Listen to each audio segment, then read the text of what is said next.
BNP সরকারের ১০০ দিনে খুন হয়েছেন ৬০৫ জন। নির্যাতনের শিকার ৩৫০০ নারী শিশু। বেড়েছে চুরি, ডাকাতি, ছিনতাই সহ নানা অপরাধ।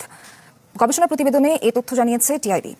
এই নিউজটা যারা যারা দেখছেন হাবিবিরা, তাদের উদ্দেশ্য করে বলতেছি যে এই ভিডিওটা দেখার পরও যদি আপনাদের ভিতরে দয়া মায়া এবং খারাপ লাগা অনুভব না আসে, আমি মনে করবো আপনি খুব স্বার্থপর এবং নিজে ভালো থাকতে চান। আপনার ভিতরে দয়া মায়া নাই, এবং দয়া মায়া থাকলেও খুবই কম। দেশে আমাদের সাধারণ মানুষের জন্যই এসব খুন, জুলুম, অত্যাচারী, খুন গুম এগুলা বাড়তেছে। যেখানে অন্যায় হবে আমরা সেখানেই রুখে দাঁড়াবো, যেন এই অত্যাচারী খুন আর যেন না হয়।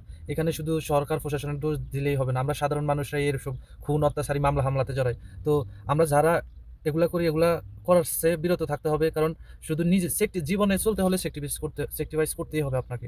আপনার সাথে কেউ অন্যায় করছে, একটু সেক্টিভাইজ করেন না, একটু মাফ করে দেন না। যদিও অনেকে আছে না করেও জুলুমের শিকার হয়।